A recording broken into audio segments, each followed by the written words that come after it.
America, my name is Osei-Frimpong, and you are watching The Black Athenians. I come to you every Friday wherein I talk about a quality of politics that you might not get everywhere. And I will tell you right now, you are not going to get this insight anywhere in these United States except for on this show. So you're going to have to send it out to all your friends or whatever, because it's going to be unlike anything you've ever seen.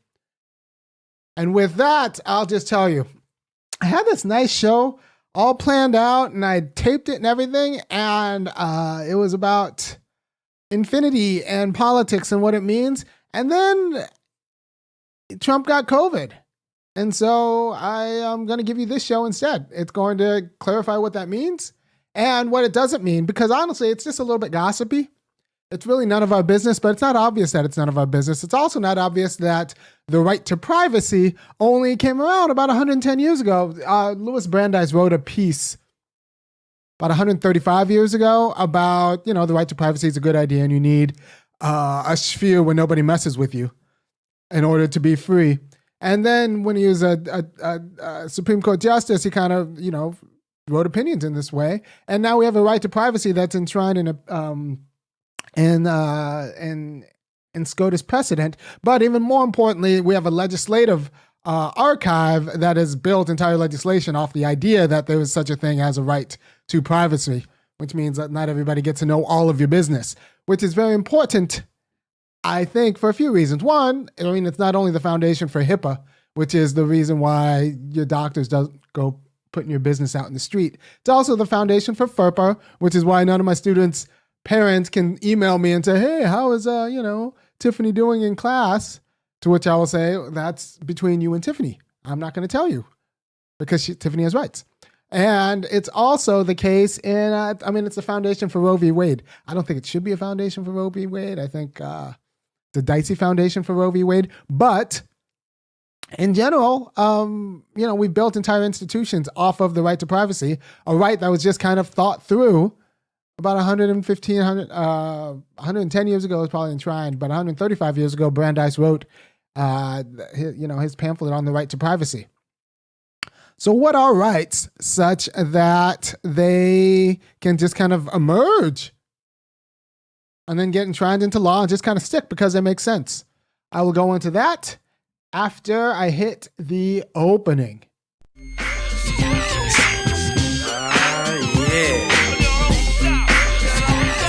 Good to me. Never change the ways for the world or the government. If I was the president, then I would state facts. You leave it up to me, I paint the White House black and it can feature in your front. To the beach,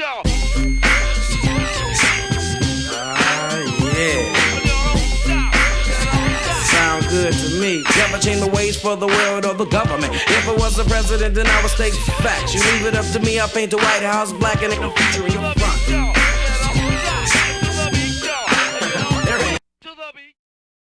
So what are rights? Rights are, they emerge as the realization of freedom. That's what the right is. Everyone asks, it's like, what is it? What are rights anyway? They are the realization of freedom. That means they cannot be found in something that's not itself freedom. You can't base rights on nature. You can't base rights on convention. For example, let's take the freedom of speech, right? The freedom of speech, you can't say, well, the freedom of speech is good because it's always been around. No, that's not a justification of right. You need to talk about how the freedom of speech allows for the realization of freedom. If you're not talking about that, you're just giving a conventional excuse. And that's kind of trash because we have a lot of conventions in the United States where if justice is going to come for black people, it's going to come with overthrowing those conventions. Even doesn't matter how long they've been around. Right? So when you talk about the Second Amendment, you can't just talk about, well, it's always been there. No, you need to talk about how the Second Amendment is the realization of freedom. There are arguments you can give in this vein, but just saying that it's on the books and has been on the books is fundamentally insufficient if you're serious about, well, freedom and the stuff of rights, right? So rights are the realization of freedom. They can't be found in convention. They also can't be found in nature. Nature is not itself free. It's actually the opposite of freedom. We don't know that because the United States is a bit of a garden. We think we're in nature when we go outside, but everything in the United States has been domesticated. My dad's from Africa. where it's not domesticated and nature is what kills you. So, you spent 3 generations getting here where there's, air conditioned and the panes of glass between you and nature. Like nature is out there, but there's not even nature in the United States. What we call national parks are really just gardens. If there's anything really that was going to kill you, and nature has stuff that kills you. If there's anything really that was going to kill you in the national park, they would kill it because that's what nature is for. Like nature, real nature as it's given has nothing to do. It's completely independent of freedom. It's not like the gazelle running across the savannas, like living its natural life. And as the lion, like, it's not like you're seeing like something morally interesting when the lion like takes its hindquarters out. That's nature. Nature's trying to kill you. COVID is nature. Cancer is nature. Like we have entire industries that are organized in order to destroy nature because nature is a problem for us. In fact, there's a website out there. I haven't actually seen it, but I know it exists. There's a website out there that tells you like what cities would look like in 10, 15, 30 years if we just let nature do its thing. Yeah, in 25 years, I don't even know if you have an Athens, Georgia. I'm in Athens, Georgia right now. I don't even know if you have an Athens, Georgia right now. I'm pretty sure that the roots would make the buildings implode and like trees would take over and vines would take down. Like it doesn't take long. And Georgia's in a, the tropical zone. So it wouldn't take long for nature just to like reclaim. So the idea that nature is somehow the source of rights is ridiculous. It comes with a naive and romantic version of nature, and like only an American can think of this. A lot of my students, one of the big problems is they read Thoreau in high school, and they're told that nature is full of peace and all of that stuff, and it's where you go to relax. No, it's where you go. Like nature doesn't care if you eat. Nature doesn't care if you fall and die. Like no institutions with rights. That respect your rights. Nature has no respect for your rights. You cannot bargain with a tiger. Like, look, you got to understand that, again, my dad's in Africa. There are places where like ants, I'll tell you, ants come in swarms and waves and they just slowly roll over your entire village and will eat everything. You have to pick up your stuff and leave the village for 3 days because the ants have come. And if you don't leave, like if you leave a cow or a chicken out when the ants come, you'll come back and all you'll see is like clean bones where the cow used to be because the ants will have like just wafted through. That's nature. Nature's indifferent to your dignity, your plans, your aspirations, the stuff of freedom, because a lot of freedom is about being able to make and realize plans. Nature does not care about your plans. So this idea that you can find rights by just doing what's natural has a very naive notion about what nature entails and its purposes. Everything you have right now has already been, like, everything you deal with has already been domesticated by the human will. Like everything you interact with has already been manicured for you.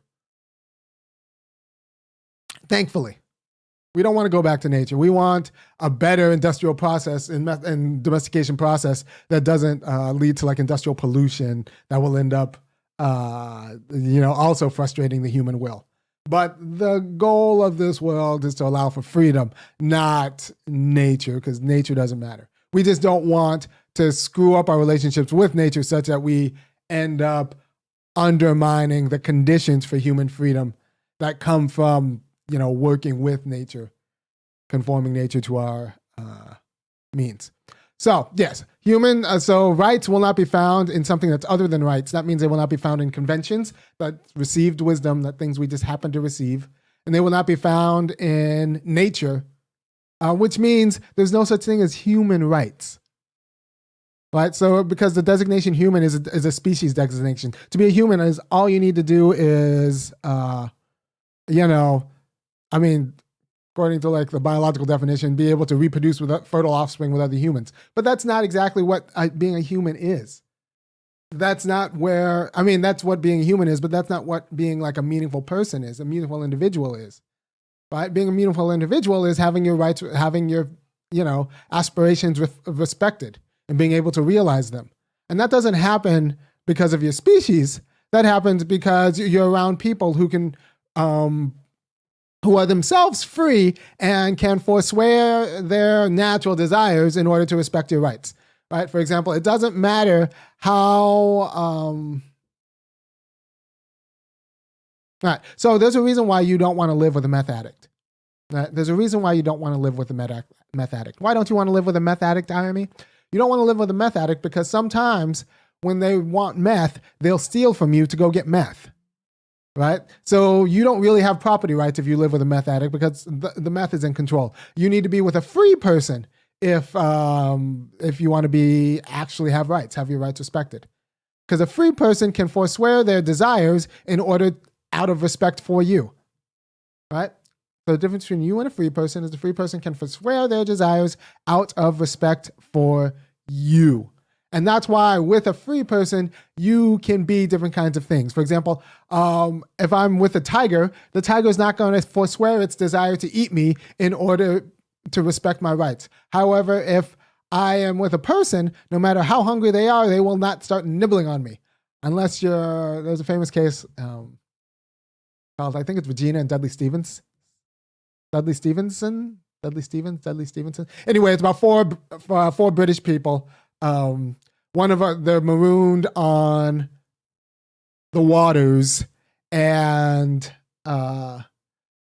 they think they're going to die. One of them, the cabin boy, it's always the servant. Watch this. The cabin boy drinks a little bit of seawater, gets sick, and then they draw lots, deciding on whether they're going to eat him. They ended up deciding to eat him. They ate him, and then were saved, and were like, well, we kind of did this thing before you saved us because we didn't know when you were going to save us. And then they were tried for murder because, they killed and ate the cabin boy. And then what happened was they were found guilty, but then they were acquitted because it turns out that apparently it's okay to eat the cabin boy. They were found guilty because we're British people and we don't eat people. But then the punishment was suspended, right? Because, extenuating circumstances. But they were found guilty because, the British colonists don't eat people. But anyway, we have the ability to forswear our natural desires in order to respect rights, in order to respect the willings of other people. All right, I'm going to go through one more, I have time? Yes. I'm going to go through one more analogy before I make the hard argument against human rights. Right? Let's say you were dropped. I guess two more. Let's say you were dropped in the middle of a football game, but nobody told you the rules of the game. They blew whistles at you and punished, but for the most part, you were just dropped in the middle of an NCAA Division I, Georgia Dogs football game, but nobody told you the rules of football. You knew that if you did well, you would get honor and money, but nobody told you the rules, so you couldn't really press them. Everybody else knew the rules. You could kind of figure out when and how to hit people, but there was never any understanding of how one type of hit was illegal and the other one was perfectly appropriate. They were just kind of going off induction. You were just seeing what they did last time and hoping that you understood and interpreted everything so that you could go forth with how you do it. Nobody explained the rules, everybody else. But that means you can't really press the ref, right? You don't know the rules of the game. So in order to have rights within the game, you kind of need to know the rules of the game and know how to realize them. Because if you don't, and everybody else does, you're not really playing the same game they are, because you're just acting like you think the world works, whereas everybody else knows how the world works. And if it doesn't work the way they know it is, they can go to the ref and make it right. Whereas you can't do that. Because anytime you go to the ref, it's just with a guess.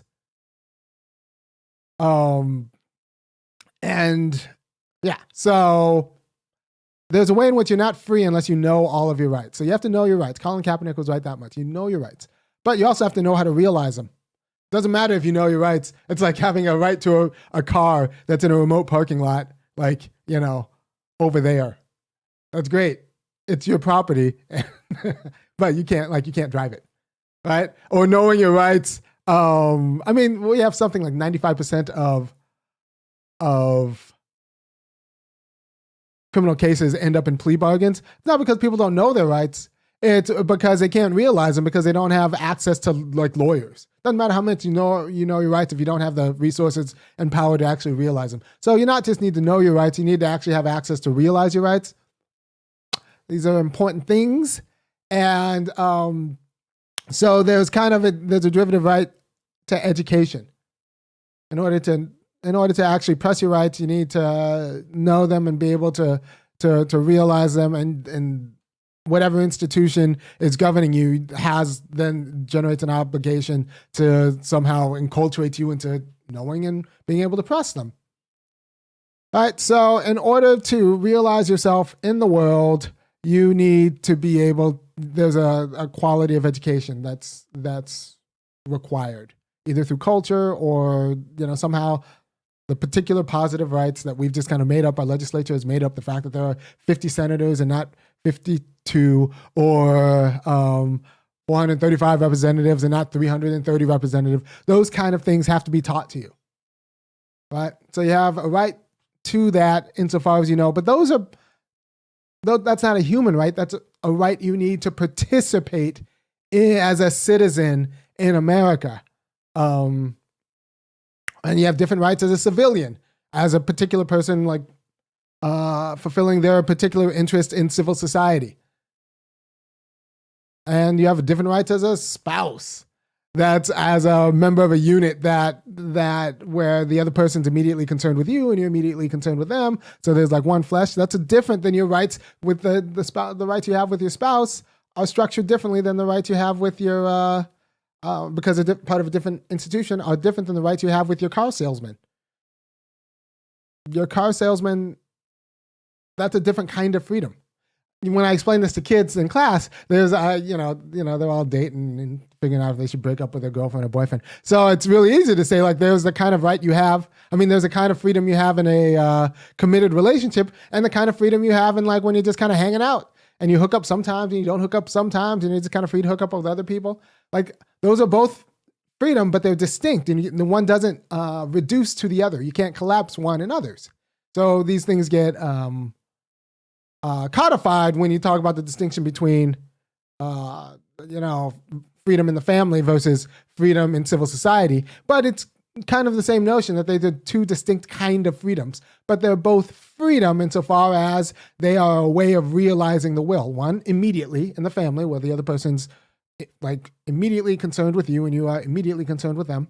And then the other one, it's mediated. Me and the car salesman, where like I can just do what I want, and I'm supposed to chase my self-selected aim, and they're supposed to, try to get money out of me, and it's all kind of a wash, washed out by the competition in the market. And so the whole system is free, even though I don't have to think about them.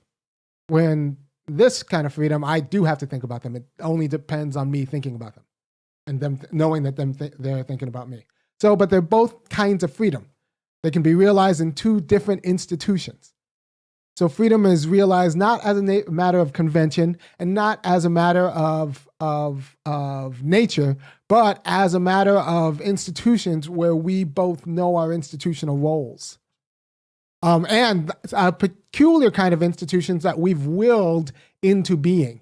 So in order to be free and in order to have rights, you need to have a mind that recognizes institutions and a will that can realize your aspirations within institutions, while also having a will that is free and not governed by a pathology that can accommodate other people's aspirations within these institutions. This is why if a spaceship were to land in, the local stadium, just land in the local stadium, and someone asked you, hey, here's a crisp $100 bills, why don't you go talk to the aliens for us? You would probably say no. You would probably say no because you don't know what kind of institutions are governing your relationship with the aliens. You don't know if they think of you as a god. You don't know if they think of you as an equal. You don't know if they think of you as a cockroach. You do know that they have the kind of technology that can land a spaceship in the middle of your park. So I don't know what to tell you, but there's a reason like you might not want to be the first contact there. And there's some actually fascinating stories about colonial contact, just because, people don't know. I'm like, you're basically dangerous to me. And if you're free, that makes you even more dangerous because you might be dangerous in creative ways because they're not determined by nature. So like these first contact stories are like, I don't know how to deal with you. And, maybe the Native Americans zigged when they should have zagged when they dealt with the Europeans. Could have let them starve. Might have been better for the descendants. I don't know. But those are the same. It's the same problem. We don't know how you're going to recognize me under this institution. So I don't actually know if I'm free. Like, that's not going to be an institution of freedom if I can't depend on your recognition. Right? So what it is to be in a rightful relationship with someone else is to know that that other person has a mind that can recognize the institution under which you guys are both interacting, and also to that has a will so that they're not determined by nature, and even if they really want to kill you, they won't do it because they can recognize you also have a will that will accommodate them. So there's mutual accommodation, the capacity for mutual accommodation. And that is not necessarily, true of humans, right? Like, children don't have that kind of will control. And we take driver's licenses away from older people because they don't have that kind of control, right? Their will, either their mind or their motor coordination in the form of their will goes. So we can't trust them to respect passengers on the road. They might slip. So we take their driver's license away. So it's about having a will that can overcome natural infirmities and desires in order to respect other people, but also having a mind that can recognize institutions that deserve respect. All right, so you need those two qualities. Have nothing to do with nature. Nothing to do with nature. In fact, like, insofar as we have a nature, it's only been it's a precondition for right. Like, we've evolved such that we are free. We're not. So humans, as it stands, happens to be the case. The normal development of humans as they stand happen to be the case where we can become responsible adults. But it's not. But that's not necessary. And like I said, like Alzheimer's, there are a lot of degenerative diseases that take away your capacity to will correctly, or to be able to will freely. Right. So human rights is already a dicey proposition, but what we have are institutions of right that depend on the cultivation of will and mind that can actually participate in these institutions. Right, and one of them is education. We don't educate you because you're human. We educate you because you're on your way to being free. And you need to participate in these particular social institutions. Now, this is important because human rights are often used as a cudgel against foreign governments, when really what we have a problem with is their social and political institutions. Right? So we need to think about what freedom looks like and how it's realized through social and political institutions, not as a matter of human rights, but as a matter of the rights of a citizen, as a rights of a civilian. Like South Korea or North Korea is not going to have a problem with human rights violations. It's going to have a problem with their social, civil rights. And it's going to have a problem with political rights. Right? It's not, the political forms and the social forms are not going to realize institutions of right in the way they should. Black people, we don't have human rights problems. We have political and social rights problems. And that's going to be the issue, and that's where we fight the train. And this is important, and what does this have to do with Trump's COVID diagnosis? See, a lot of people talking about Trump's COVID diagnosis a little bit as if it's any of our business. Like, the only reason, unless it has to do with how he can do his job, it really is none of our business. Unless it has to do with, unless he has complications such that he cannot fulfill his duties, then it becomes our business and immediately. But just having a diagnosis of COVID, with the understanding that like he can take all his meetings on Zoom, whatever, in quarantine in the White House, like that's none of our business. We should not glory in it. It's really, and you should not say, well, he should have told us. No, I mean, I guess it's good that he told us. There was a president, I want to say it was Woodrow Wilson, but someone out there in Google's gonna have to double check me. I think he stroked out and his wife was doing a little bit of governing on his behalf. There's something very Cold War Russia about how that went down. But for the most part, unless like his diagnosis is his business. Unless it has to do, unless It was the kind of disease where it incapacitated his will. Now, if he were, like, say, in hoc, a few $100 million to a Russian billionaire, that is our business, because that's the kind of thing that's a conflict of interest that could incapacitate our will. Like, if he owed money to people that we, like, have political alliances with, or like even a politically antagonistic relationship with, that's more. So, like, I think Obama getting $400,000 to $600,000 of speech is more of a conflict of interest and more of the public's business, and something we should be much more ashamed about than Trump getting COVID. So, like, the stuff like emoluments and stuff like that's when Obama's speeches. That means, okay, so if Obama's getting $500,000 of speech, that means he knew while he was governing that his afterwork would look like this. Which means that there's every reason to believe that he governed with an eye towards the afterwork. Like, and I mean, he even made a joke about it at the correspondence dinner about how he's tailoring his speeches to Goldman Sachs for after he was done. And, you know, like, other people laughed. I didn't, because I knew that Negro was telling the truth. And he was governing with an eye towards his after governing payday. And he got his after governing payday. So I don't know. Our vote was to make him rich. Like, that's all we did for that guy. Anyway, but so that should concern us, because that's actually a problem with his institutional responsibility. Is he accountable to us, or is he accountable to his bank account? I mean, that's actually a good, I might have to write some notes and maybe think of a paper about that, because we have all of these conflict of interest agreements based on what you've done in the prior and your current business dealings, not like futures. But that's what was going on. I mean, in 2010, he was looking at his 2020 payday. And his 2020 payday is, you know, pretty good. I mean, he's got a $15 million mansion. So I don't know. We got to think about that in terms of what really constitutes a conflict of interest.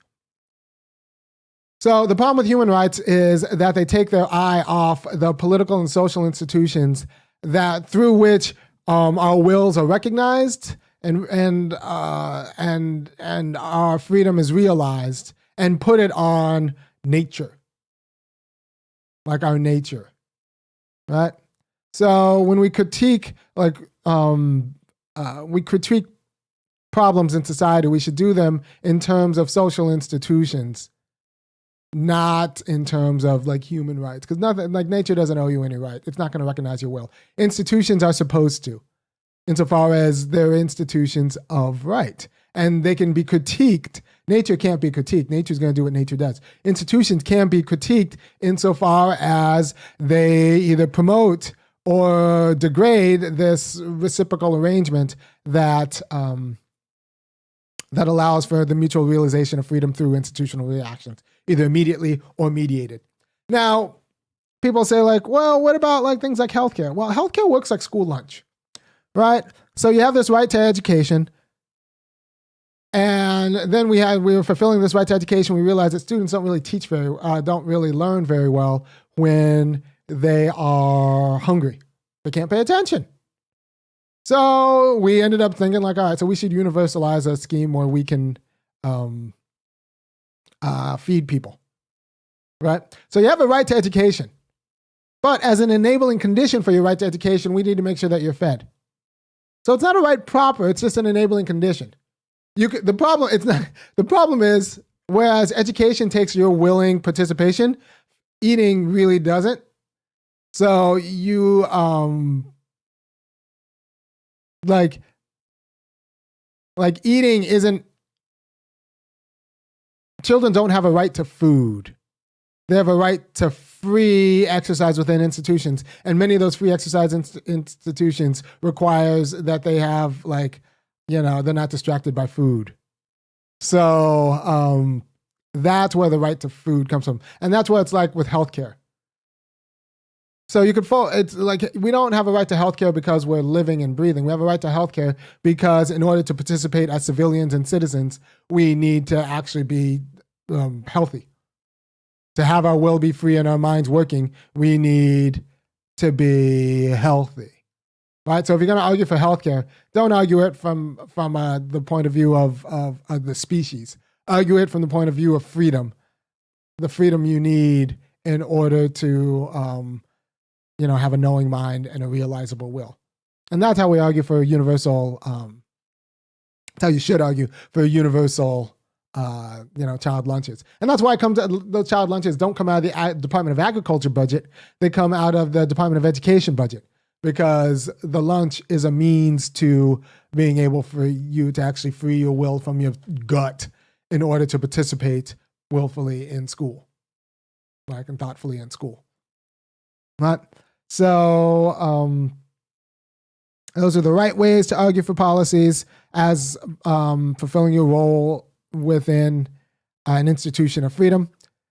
I guess I could talk about institutions of freedom later, but I feel like that's enough for now. There's a lot in this video, and if you like anything I'm saying, go ahead and go to www.funkyacademic.com and kick in $5, $15, or $50 a month. Because honestly, nothing I'm telling you isn't something I don't and can't explain to a 14-year-old in a way that would help them in their lives. But the problem is, like,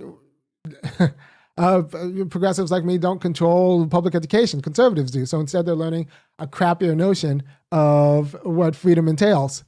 And they think it's all choice. Conservatives and liberals, like liberals will tell you it's all choice. Choice doesn't matter, right? I mean, choice is only one half of the game.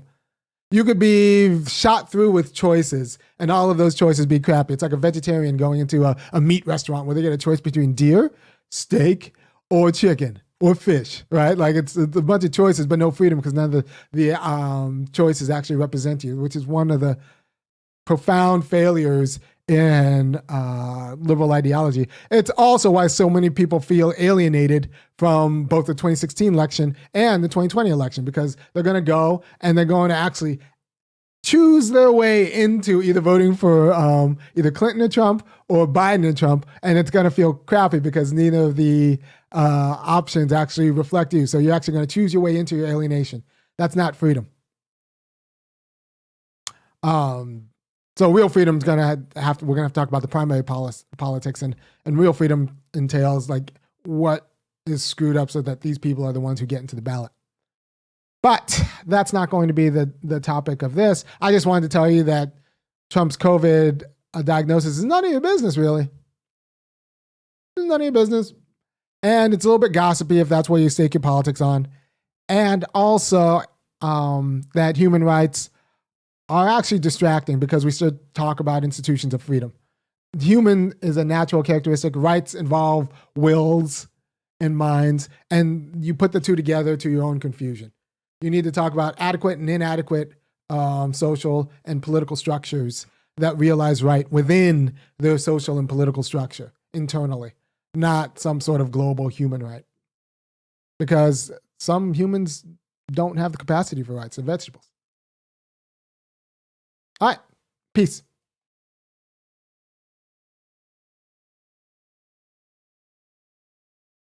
You think that I should continue to do it because I'm giving you the quality of political knowledge and insight that will help you not squander your life and kind of rescue meaning from it, then go ahead and go to www.funkyacademic.com and kick in $5, $15, or $50 a month, or make one enormous donations.